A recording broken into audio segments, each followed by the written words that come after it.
বিশ্বাস এক অদৃশ্য শক্তি। বিশ্বাস এমন একটা শক্তি যা চোখে দেখা যায় না, কিন্তু তার ক্ষমতা পাহাড় সরানোর মতো।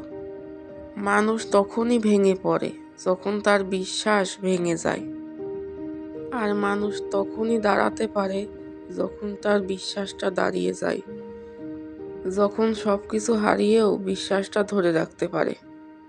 জীবনে এমন সময়ও আসে যখন চারিপাশে শুধু অন্ধকার, কোনো পথ দেখা যায় না, কেউ পাশে থাকে না, মন বলে আর পারছি না।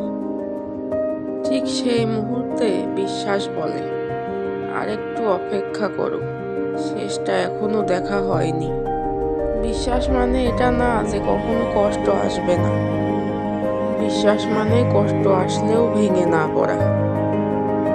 বিশ্বাস মানে চোখের পানির মাঝেও আশার আলো খোঁজা। আমরা অনেক সময় বলি, আমি দোয়া করছি, তারপরেও এমন কেন হলো? কিন্তু মনে রাখবেন, দোয়ার ফল কখনোই আমাদের সময় অনুযায়ী আসে না। দোয়ার ফল আসে আল্লাহর সময় অনুযায়ী, আর আল্লাহর নির্ধারিত সময়টাই সবচাইতে নিখুঁত সময়।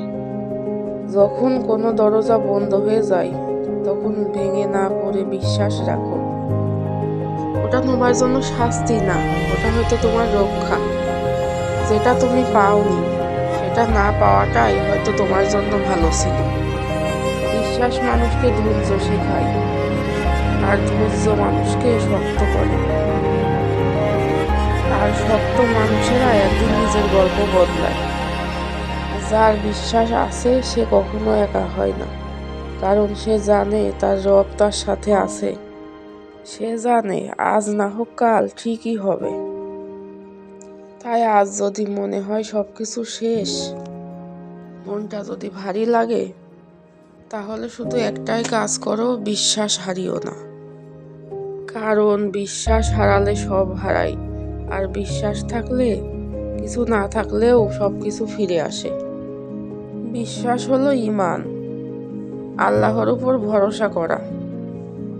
বিশ্বাস মানে শুধু মুখে বলা নয়, আমি বিশ্বাস করি। বিশ্বাস মানে সবকিছু হারিয়ে গেলেও আল্লাহর উপর ভরসা করে চুপ দাঁড়িয়ে থাকা। সবকিছু হারিয়ে গেলেও ভেঙে না পড়া। ঈমান এমন এক নূর যা অন্ধকারের মাঝেও পথ দেখায়।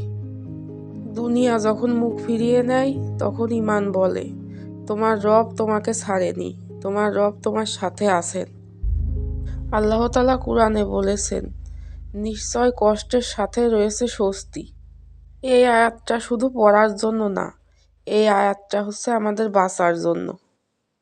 কারণ কষ্ট শুধু একা আসে না, কষ্টের সাথে রহমতও নিয়ে আসে, যেটা আমরা দেখতে পাই না। অনেক সময় আমরা বলি, আমি নামাজ পড়ি, কোরআন পড়ি, তবুও কেন আমার সাথে এমন হলো?